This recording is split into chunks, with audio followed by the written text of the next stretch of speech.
ఒకసారి నీతో పర్సనల్గా మాట్లాడాలి. సరే నువ్వు వెళ్ళే వస్తాను. ఎరా ఇప్పుడు బానే ఉందా నీకు? ఏదో మాట్లాడాలన్నావు. మన ఇద్దరి మధ్యన ఉన్నది ఫ్రెండ్షిప్పే కదా, లవ్ కాదు కదా. అంటే లవ్ ఏమోనని. లేదురా, నువ్వు ఫ్రెండ్స్ అన్నావు కదా, ఫ్రెండ్షిప్పే. ఇంకేమైనా మాట్లాడాలా?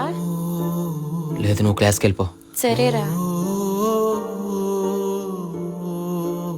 ఏంటే నువ్వు చెప్పేది నిజమా? వాడు సడన్ గా అడిగేసరికి నేను ఫ్రెండ్షిప్ అని చెప్పేశాను రా. ఫ్రెండ్షిపే కదా. లేదురా, వాడంటే నాకు ఇష్టం. మరి విషయం అక్కడే చెప్తే అయిపోయింది కదే. వాడితో ఫ్రెండ్షిప్ కి ఎన్నాళ్ళు పట్టిందిరా. ఇప్పుడు పొరపాటున లవ్ అంటే ఆ మెంట్లోడు ఎక్కడ మాట్లాడటం మానేస్తాడని భయం వేసిందిరా.